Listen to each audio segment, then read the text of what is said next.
Yeah, very good night to everyone. Of nice 11, very late in the UK, 11:24 p.m. And hope everyone is doing fine. This is the Raj podcast with your host Raj. We have a very special guest. Hopefully, I'll say this right. Is it Tania Davis? Is that right? Tania, Dr. Tania Tania, Davis. Tania Yes. Davis. Yes. How are you, Tania? I'm doing well, thank you. How are you? Yeah, not too bad. Thank you. Nice to have you on. I'm sure it must be it must be earlier than what's here in the UK, I'm It's sure. a little earlier. It's about 5 p.m., 5:25 5 p.m. p.m. I thought so. Yes, yes. in the States. I thought it must be because I do have an uncle in the USA, so I do Oh, have okay. so I have an idea what's like the time difference. Yeah, so you have done lots of stuff in your career and especially human resources and stuff. So how did you get into human resources? Yeah, so I kind of fell into human resources. I actually Hmm. started my career building out databases in an old system called DBase 3. And the project that I was working on had an extension, and they needed to build out an HR department. And it just so happened um, the qualifications that they were looking for, I scored very well in those areas. So um, it was something that I was kind of voluntold into. And my boss said, I think this would be a good track for you if you're interested. And I was very young in my career, and I said, it's interesting. I hadn't thought about human resources. So after I kind of joined the team per se, I started my career in benefits and compensation, and I found that very interesting. I enjoyed the analytical side of the work, um, as well as helping folks and designing and building, and that's kind of where I started. I started in the benefits and compensation, and then from there, I just rounded out my background um, in human resources, moving into more into the benefits, then recruiting. Then I moved into employee relations, and then as a generalist. So I was able to round out my background, and then um, as I progressed through, I'm always trying to continue learning and developing. And I had an opportunity to go through a Six Sigma program. And also, in doing that, I was able to lead other departments other than HR. And so, rounding out HR, business, and I was able to have a nice blend of both. And it made it a really good journey for me. Yeah, you have done a lots of stuff on the. So was that always the plan? Because it says obviously I can see that you have done a PhD as well, and PhD is one of the top degrees, isn't it? I mean, it's like you got your bachelor's, you got your master's, and PhD, and like goodness me, you must need a lot to clever person to go get to a PhD level. Um, yeah, so So I won't say that. Here's what I will say. I mm, have always been curious to learn, always mm, been curious. And I think that's what afforded me opportunities to kind of build my skills and add to my resume. I didn't have like this massive plan that I'm going to go get my MBA, do this or do that. I was just more out of curiosity, and I always wanted to learn and grow and develop. And so those opportunities were presented, and um, not knowing what the outcome would be, I just went for it. I pursued an MBA, and of course that was relevant at the time for human resources to be more strategic and have a better understanding of the business. And I wanted to have a more round out background, not just HR per se. And then, as time went by, I really wanted to hone in and focus in particular areas of leadership. And that's what kind of led me to going back to school to get my PhD. And so my area of research was in servant leadership, studying how servant leaders are able to influence company culture. And, is that because there's a servant leader that's leading the organization? How does one create a servant led organization around servant leadership? So that's kind of how I kind of just moved through it. And I've always been open to learning. And so, um, I would say if there's one thing, I never said no. I said I'm open to learn. And I think that is really what allowed me to have opportunities um, to allow me to grow.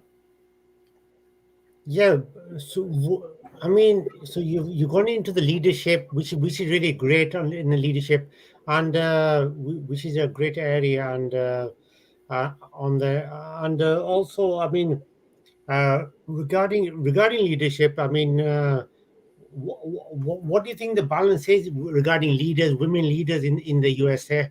Where do you think? Yeah, I would say not just the U.S. I Mm, also supported uh, groups in India and EMEA, and wow.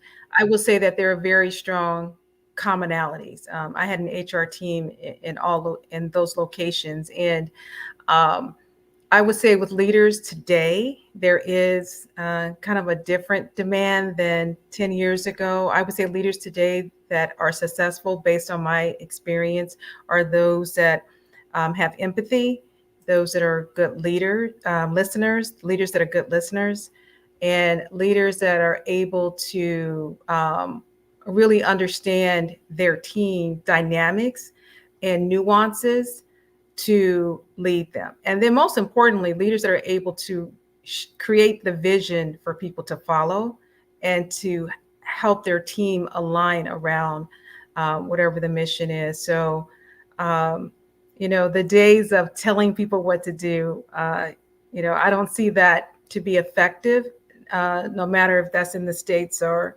outside. I think people want to be led from the perspective of being engaged and being part of something, and then also being, having the the feeling that they're adding value. I think that's really important. Um, and so I would say being a leader today is more problematic than ever before, because we have more generations at work, different needs, different drivers. Um, there are also social issues that are influencing the workplace. And so leaders today having the EQ skills to know when to lean in and listen, and when to be the driver, the leader. But leadership today definitely involves knowing how to engage your team and build the collaboration and unity in a way that people feel they are valued. People want to feel they belong in an organization, which historically that wasn't the case. Um, and Mm, also, a lot of the folks in the workplace today, they want to have balance, right? And so having a mm. leader that understands and respects boundaries, I've seen have more success than those that they're not able to do those, to demonstrate those other skills that I described. Uh, And do you think is it easy for women now? Is the playing field, is it more even now towards like it was previously, where it may have been a struggle for women to be leaders? Is it I don't better? think it's even no. I No, still think there are challenges, right? right. I still think there are a lot of challenges. I think right now the world is just polarized, and so people don't know what to say. They don't know how to say it, and I think that creates limitations through communications and interactions. And so you layer that with gender, and it becomes even more complex, right? Mm, So I still think there's some opportunities for growth in the workplace. Um, is it better? I would say, on average overall, if we look at the overall census, but I still think there's opportunities um, for it to improve. how many women CEOs do we have? How many women, sit in the C-suite, Mm. right? And so, um, and then what is that pipeline to get to those roles, right? Um, in organizations, are they cultivating leaders um, in a way where there's progression? So I do think there's some opportunities there um, for overall for improvement. Yeah. And what about the pay? Because what I heard was that women were not getting paid the same as men. Regarding being leaders, they were getting a different. There was a different of the wage. Is that something even in the USA where women leaders will not get paid the same as men?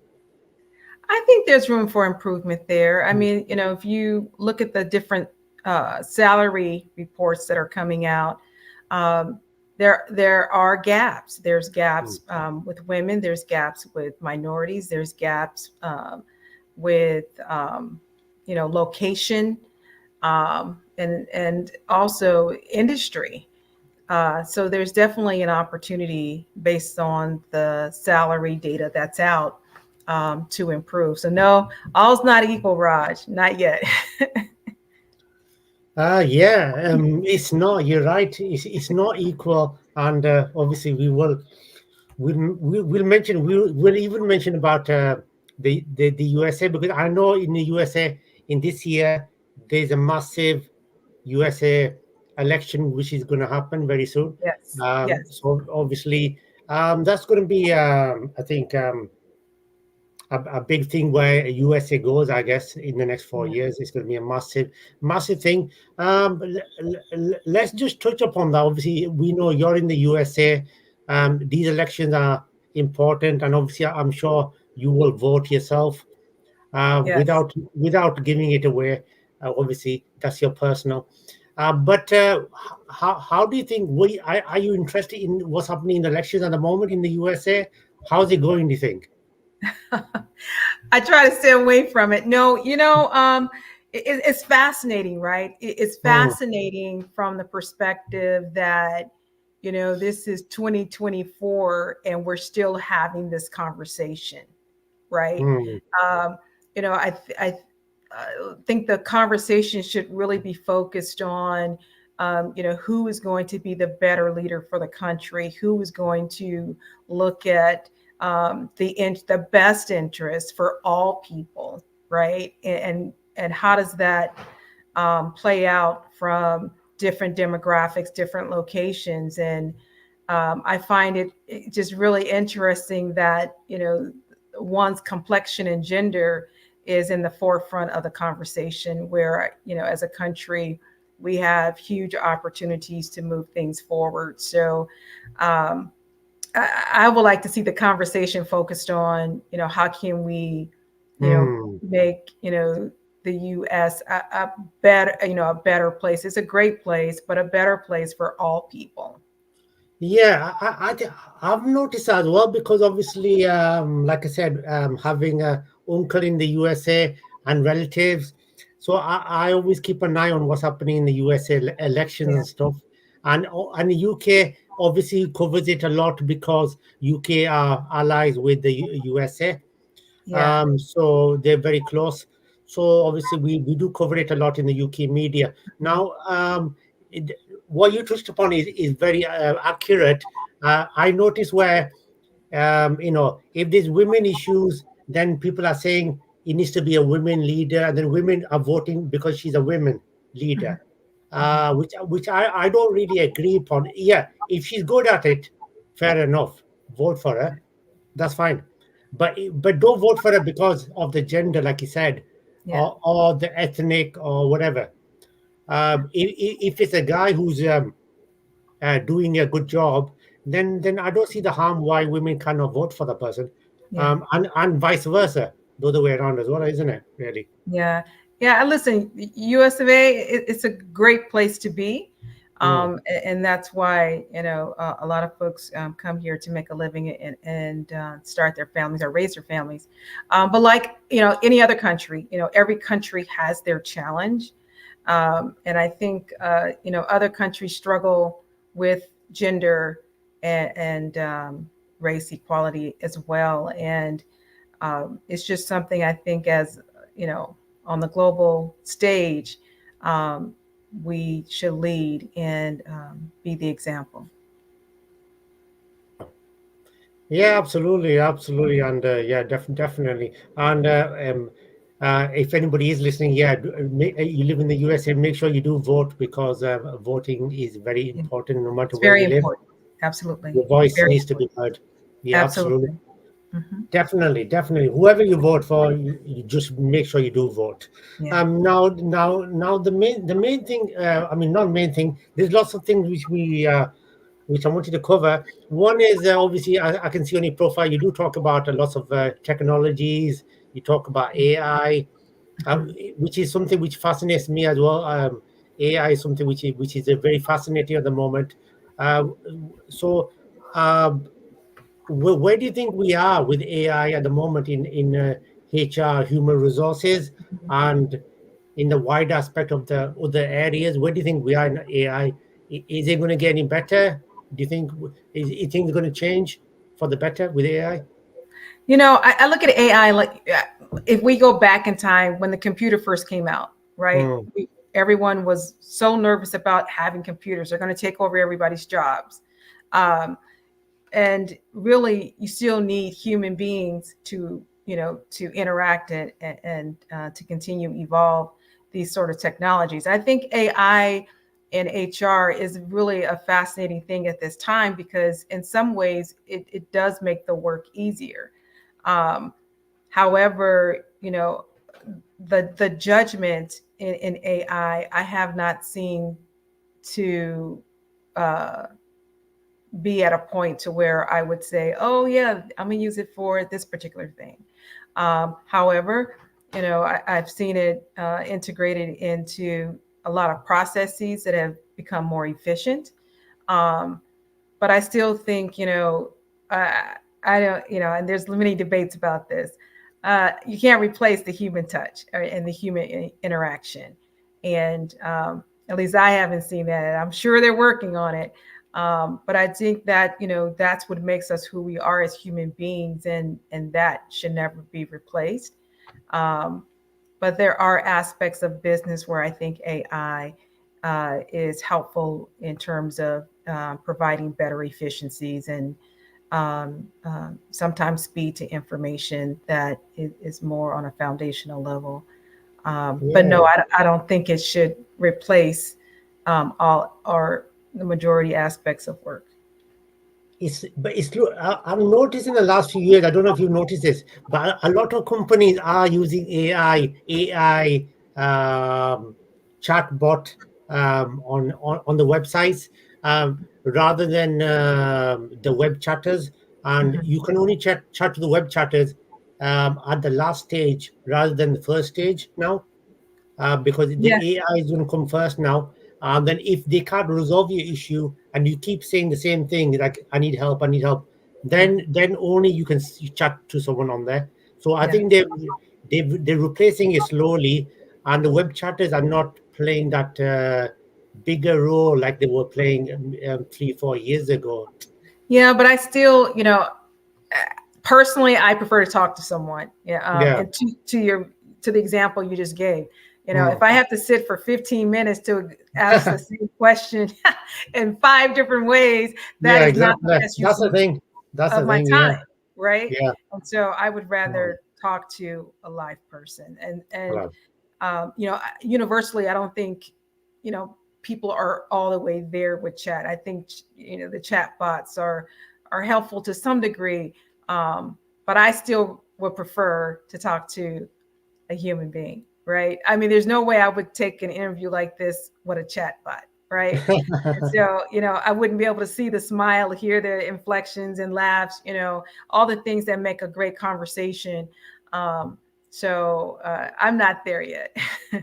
Yeah, I think that there's a few reasons. Obviously, one is they need to hire less staff. They hire the web chatters, and I've done a little bit of web chatting myself back in the days, a long time ago. I couldn't now, but I used to do it myself for customers. But um, I think they hire the web charters, but they don't have as many as they used to have. Okay. So it saves them money. I think it's a cost-effective thing, and obviously AI. Um, you know, UK, USA, they've invested a lot of money in AI. India, China as well. These four countries are the top when it comes to AI. Yeah. So investments is concerned. So yes, it is a massive thing, and I think, like you said, it's going to be interesting to see where we go in AI in the next few years. Whether how much more it goes to, and whether it's a good thing or a bad thing. There would be a debate definitely. In what is happening. Absolutely, on there, yeah, and yeah, there's and you do. And regarding that, and you also talking about on your profile as well, and how you help people and stuff. So, what kind of are you still a HR officer now, or are you Yes. like doing something? Yeah, you are. Hmm. Hmm. Yeah, And yeah. so, I think, it, it's interesting. HR has gone through this evolution. It was originally office manager, personnel, Hmm. and then it moved into more of a consulting model, and now strategic HR. And I think human resources in any organization that has a seat at the table is really able to help organizations focus on their people, and how do you retain your folks, right? How do you create a company culture where people want to stay and thrive? I think the last 5 years has proven that people aren't staying in positions where they feel they're not valued, or they don't have the right manager to support them. And so organizations are really depending on the HR function to evaluate, why are people staying? What do we need to do as an organization to create a culture where people feel that they can deliver their best work, and have some sort of career trajectory. Absolutely. And there, I enjoy when I see someone, I sign an offer letter, someone walks through the door, and I watch them kind of level up and start in one position and grow. I mean, that's exciting to see. That's impacting someone's life, their career, their family. Um, what better opportunity to be part of, someone's positive movement. Yeah, and I mean, what's the because you do help women regarding leadership and stuff. So how do Yep. you help women regarding the leadership and and and uh, and what kind of skills do you think they'll need to get to that Mhm. next level? Yeah, that's really a good question. I do mentor, and I participate in a couple of mentoring programs, but I do mentor women that are in either entry or junior stage of their career. And what I would say is just having the curiosity and the openness to learn. That's just so important in the workplace today. Having emotional intelligence, I think, is critical. Knowing how to communicate and build collaborations across whatever units they're working in. So I would say having the ability to connect, being a good listener, and curious to learn is really important. And that's what I typically see across. And when I coach women, it's typically, helping them understand the landscape of the environment they're in, and helping them build success there. And then also, helping them think through, is that the right environment for you? Every environment doesn't work for everyone. And so, sometimes people stay too long, and, they should assess quickly, what is in it, for me to learn and grow, and will I have these opportunities? There are some companies, I probably wouldn't have worked at in my junior part of my career. I don't think I would have arrived to where I am today. And so, you want to make sure you have, good leaders that are in front of you that will, present those opportunities that you work hard for, and not create barriers, and have biases around, you know, you want to make sure that the work and effort that you're putting into that there's some sort of return. And so I coach and mentor along those lines. Um, and, you know, if there's one thing that you ask, you know, what is it? But I don't think there's one. I think it's a combination of a few things that I just listed. I wouldn't say it's just one. Yeah, yeah, absolutely. And I did notice somewhere where you mentioned something. You mentioned that yourself being an author. So have you like written a book? And Yes. I'm ah, so excited. Yes, I'm so excited. So my first book was actually out of my dissertation and research in my PhD program. And so after I defended my dissertation successfully, I took a breath ah, and I kind of poured that into a book. And it's about servant leadership. So it's 8 steps on how to inspire others, and it's all about servant leadership. My second book is all about feedback, and so it's one area throughout my career, you know, I've seen leaders just really struggle with, and it's not that they don't want to give feedback. It's sometimes the hardest thing to deliver to folks, and so I try to capture it all in a nice book and not make it complicated, but really simplify. You know, this is how you say, you know, this particular thing, this is how you you know, motivate someone and still give them the feedback. And I created some scripts for folks in different industries for examples, and I use, you know, stories that I've heard throughout my career from different peers, colleagues, and put it in a nice book. And so they're both books are on Amazon. And the feedback blueprint, so far, the feedback that I'm receiving is that you know, people are really enjoying it and seeing it as a good guide to give feedback to their teams or coworkers. So I just tried to create a simple roadmap for folks. oh, excellent. Okay, okay. That's great. I mean, getting a book out is it's not an easy thing to do. No, You know, no, it's to write not. a book. Yeah, definitely. Yeah, Yeah. many congrats on that. And yeah, Thank that's you. that's excellent. And how can women reach out to you regarding the mentoring and wanting to become a leader? How would they reach out to you? Do you have a website or I contact do have a details? website. I do have a website, and I'm also on Instagram and I'm on LinkedIn as well. Okay. Um, and people do reach out. You know, the first time I was so surprised when I did my first podcast.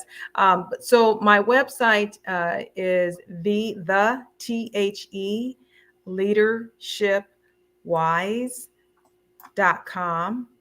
So that's THELEADERSHIPWISE,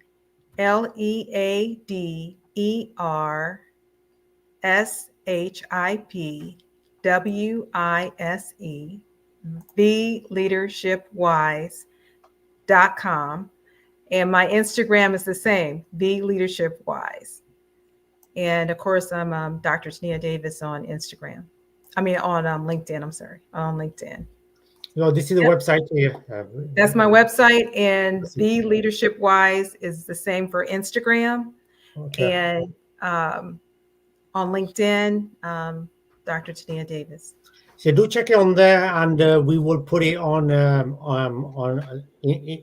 today, or if not today, we'll definitely put it in the description as well. So do check it out. If you're checking afterwards, do check it out. We'll put it on the description as well, and then when we upload it, and also if you are someone who travels and you can't watch the video podcast, fear not, we are available on the audio podcast as well, Apple Podcasts everywhere, all the good ones, Google everywhere, Spotify.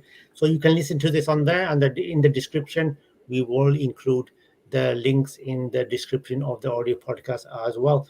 So yeah, absolutely, do check it out, and if you do need any help, do get in touch with her, and I'm sure, and she will reach out. Absolutely. I will respond. Yes, absolutely. Yeah, yes, absolutely. Definitely. Yeah, I mean, this has been such a pleasure to have you Thank you. on that. Thank you very much for coming on and sharing and stuff. And I'm sure a lot of people if, who are watching, who will be watching this afterwards, will find this very inspirational. And if anyone does need help, which yeah, Absolutely. they'll be able to get in touch with you on there. So yeah, I'm sure you are looking forward to the weekend. Yes. So yeah, absolutely. Yeah. So yeah. So thank you very much, Tania, and wishing you a very nice rest of the day. And obviously for us, it's time to go have a nap. Um, but uh, but yeah. Yeah, hope you enjoying your rest of your Friday and have a fantastic weekend. And yeah, and I will just mention in a second to the guys what's coming up on the weekend on the Raj podcast. So stay tuned for that. But Tania, thank you very much, Thank you, and Raj. thank you very much, and have a fantastic rest of the week. You do the And same. I'll share the details with you as well regarding the podcast, the information. Okay. I'll send it over to you. Thank you very much. Thank you.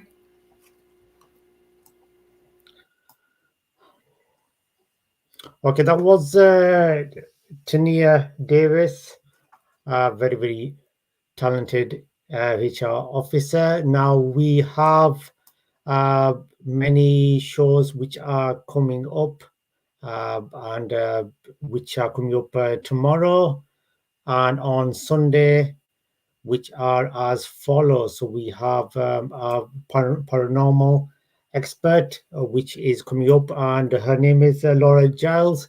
She's a paranormal expert and so much more. So that's coming up on Saturday, 9 p.m. UK time. So do join us live for that. The link is on the schedule. So do join us live for that. And also, don't forget we are live again. We have another artist. So we have Vanai. Hopefully, I said that right. There are a band and a DJ group, a combination of both. And they are live with us as well on Sunday, the October the 6th, 9 p.m. UK time, live only on the Raj podcast. Do join us for that. And lots of more programming only on the Raj podcast. Don't forget to subscribe and like and share. And we will be back tomorrow. So we will be back tomorrow at the same time. But until then, enjoy yourselves and take care and God bless.